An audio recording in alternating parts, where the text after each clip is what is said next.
Hello and welcome to another video. Today I want to talk about punishing greedy players with aggression. And I'm going to show you a game here up against Shushi's Legacy, which is a notoriously greedy civilization that is really hard to punish for most players. So I thought it was fitting that we should take a look at that. We're playing against Divine. He's like top 16 on ladder, and we are playing as the Byzantines. We're going to be playing very aggressively here, and we're playing on Dry Arabia. So when you are punishing somebody who's playing really greedy, first off, we always have to scout it first, because without scouting information, we cannot decide on the right strategy. So what you should always do is find some sort of scouting route.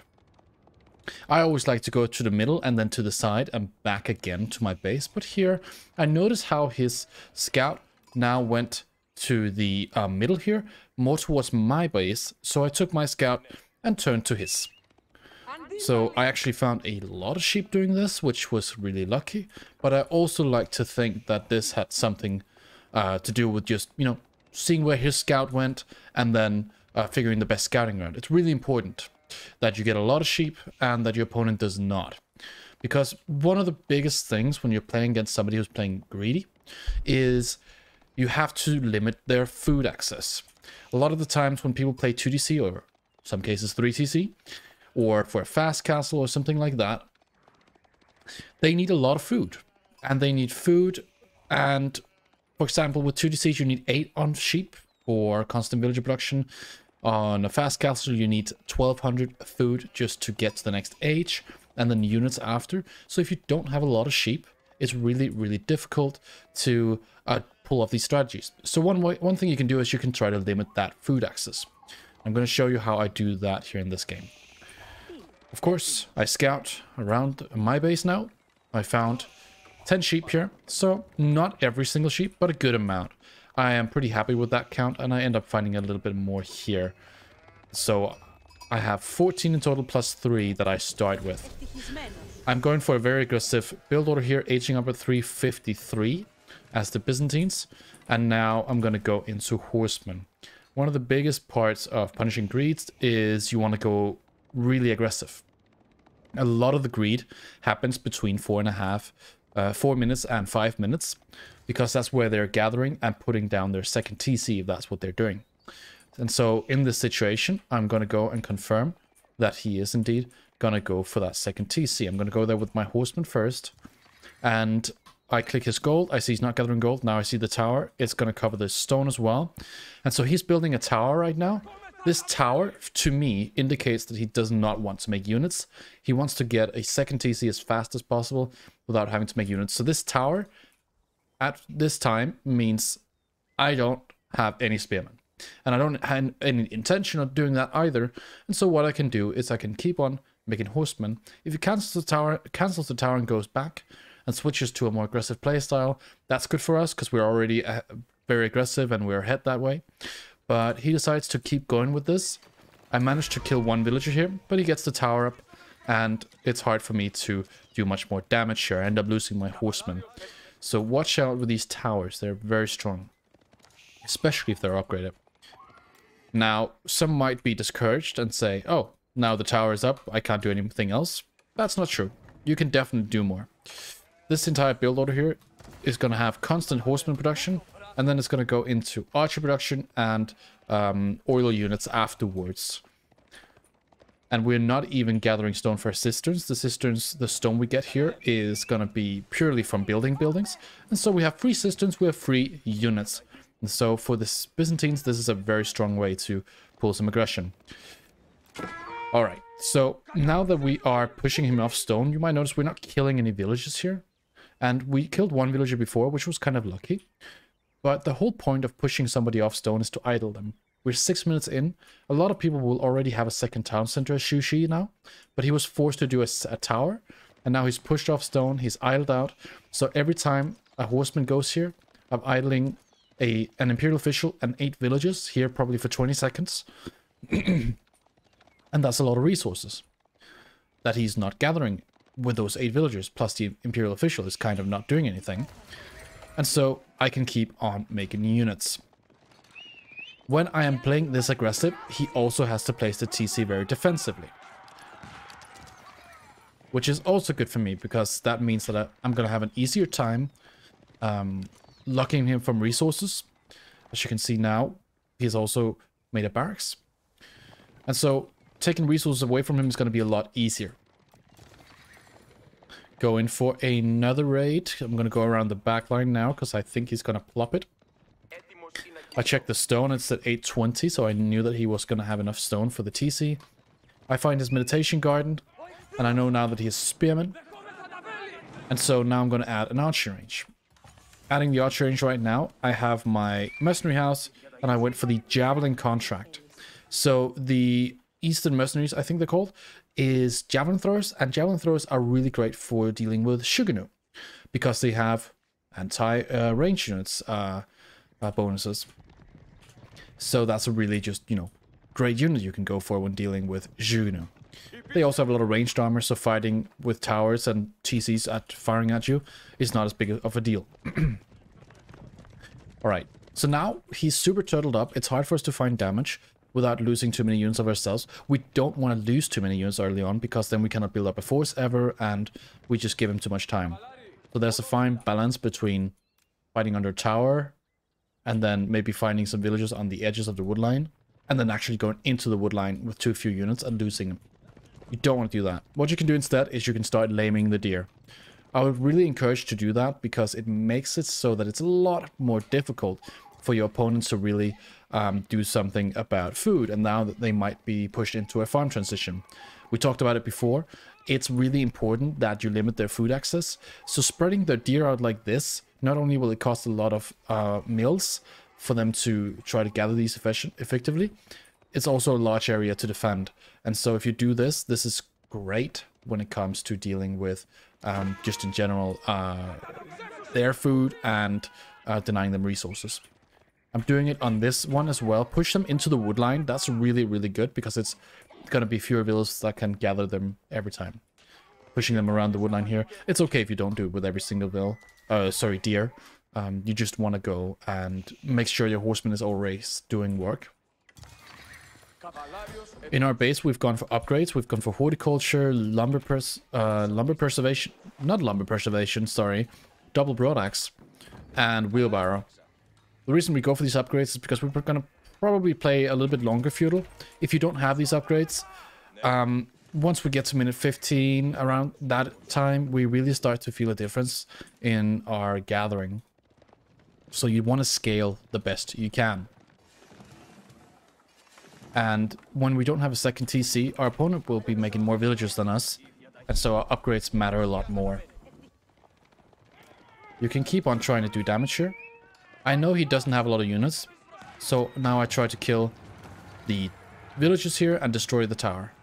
I have some archers now, which means now his spears cannot take a fight against me, and I also have in total 26 units versus his 6 units. He's got the second TC and he's making farms. Because he's making farms, even though they're cheaper, that's also delaying him. Because the difference between gathering straight from a pocket resource, such as deer, boar, berries, is immensely big. You want to gather from those resources when playing aggressive. You don't want to make a single farm. And if you do, at minute 18 and you don't have any more resources yourself, you are looking at your opponent's resources.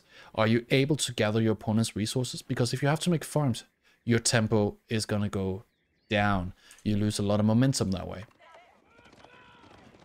We also don't want to be... I mean, I guess you could say we've kind of failed at the aggression if the game goes beyond 20-22 minutes and our opponent's starting to regain ground. So you really want to be careful here. When you push in, don't lose too much. And if you do, we can talk about getting back into the game again. Here, I take the archers onto the spearmen, and the horsemen start killing villagers. The javelin throwers as well. You want to find as much damage as possible without losing too many units yourself. So here, the archers can't find much damage. They go out. The horsemen find a little bit more. I just have to watch out that they're spearmen, and this is walled off, so I have to get out again. Now I see the Shuganu are coming, and so I have to just keep on making units. This is not impossible to defeat, even though there's lots of towers. There's 2 TCs right beside each other. The whole point is you want to make sure that you manage their army with your army, so to speak. By that I mean you want to take engagements against their army in like a clever manner. Not under, you know, OTCs and 3 towers, but sort of to the side. You'd want to fight up here, for example, not here. Unless, of course, you feel the power difference is big enough, and you can do that. Then that's probably okay. Here I go in again. I'm going to take out this tower. Eco-wise, let me just pause it. I've still got the wood line here. Keep refreshing these lumber camps. It's really important. Keep getting upgrades. And also, when you're playing against somebody who has ranged units, you definitely do want to get the ranged armor. Against Shuganu, that removes so much damage from them. And you have to get this upgrade the moment you see Shuganu. Get ranged armor, and then get ranged attack if you're running archers. As I said before, don't make farms, go on pocket resources. It's super important. So now we're just circling our opponent's base. You go around the front of their base. This is gonna give them the impression that they're under pressure. And they are. But it's also gonna make them less likely to go out on the pocket resources, and they'll spend more time making farms, for example. Here he's gone to the other wood line. I get 3 more kills. So currently we're at the same villager count. Because I've killed 14 villagers, which is what the second TC currently has produced.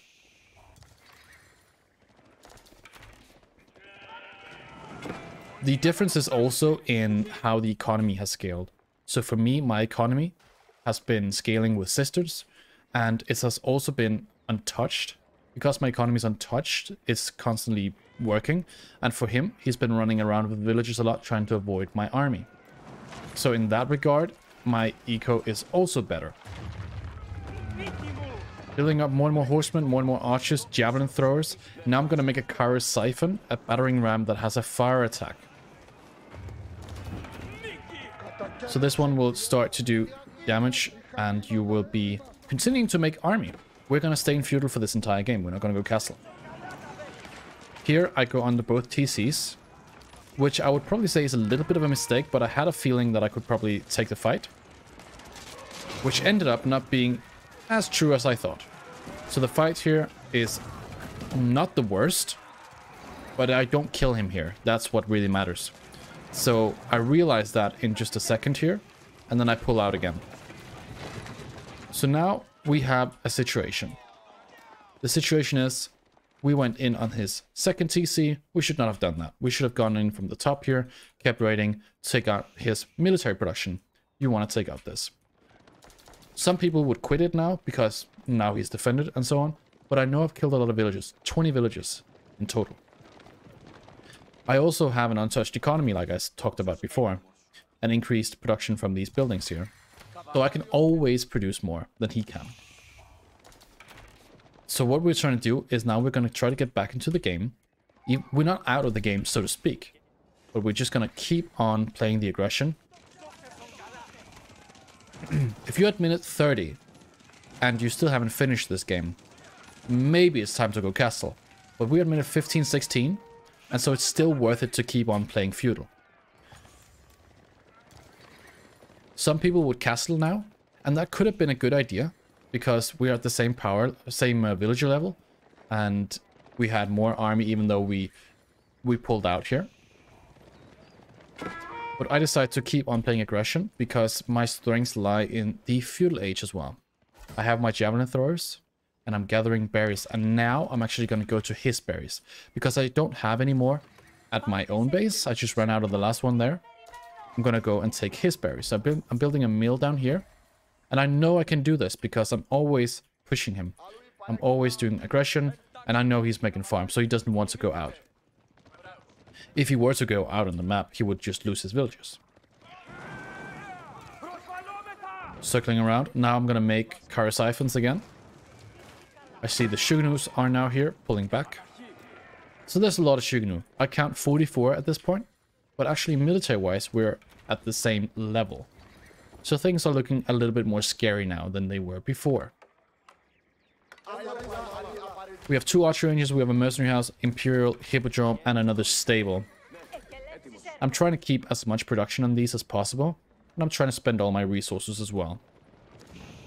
Building another Kara Siphon, have a little bit extra gold, and I think I pull off. No, I'll make a market to spend that gold here. Keep raiding, going to the other side. It's very likely when you attack here that he's going to move his wood vills to the other side. So that way you can also add idle time to your opponent by coming in where the villagers are currently gathering. And then force them to go to another spot. Got the 2 rams. I am gathering down here. And I am gathering wood here as well. I've got some few villagers here in front of my base. Notice how I'm not making towers. I don't need to make towers if my opponent is not gonna attack me. And currently, he's the one who's base locked. The only way he breaks out of this is if I don't succeed in my next push. If this next push fails, he's very likely to break out. So I'm aware of this. I'm playing this kind of carefully. Burning down the production buildings to limit his production. Now I'm going to try to burn the farms here to add extra damage. On top of his Shuganu. You can see I burned a few of the Shuganu there. And I have my archer army. The way you counter Shuganu is horseman archer. And I also have my javelins. And now he's going to push me. He sees that I'm building the Kyra Siphon. And now I'm just A-moving my archers. The thing I have to watch out for here is the spearmen. These have to go down before my horsemen can really do anything. So the horsemen go in to force the spearmen out. And the archers are now targeting the spears the moment they come forward. I pull the horsemen back again. They're just tanking the Shuganu damage. The archers themselves are going to get microed onto different Shuganus. And notice how we keep our production up here. We've got our archer ranges building, our stables are also building, and a lot of units are coming across the field. So even though we're attacking him, we still have enough units here to keep on going. But the important thing is that we keep making units. If you stop your production here and you forget to make units, that's when these pushes don't work. You have to constantly produce. Just like you have to constantly produce villagers, you also have to constantly produce archers. Now the Shuganu goes down. The javelin throwers have been constantly producing. Every time I have enough oil for it, I make more javelin throwers. Which is also why I want to gather from the berries. Alright, won this fight here. And now I've burned down a lot of the farms. I've burned down archer range, barracks, village, and a granary. So these rams here are just doing work whilst I'm fighting. It's important when you fight that you also get value at the same time. Maybe by killing villagers, maybe by destroying buildings. And so this is how you break somebody who's playing greedy with a defensive civ that's super good at defending these kind of pushes. You just want to be super effective, constantly produce, and don't make farms. You want to go on the berries instead. Remember, upgrades and scale with your own eco upgrades. It's super, super effective. And don't be discouraged the moment that you lose maybe half your army at 12 or 10 minutes. Because as long as they have been dealt damage to and idled and so on, you will still have opportunities to come back into the game.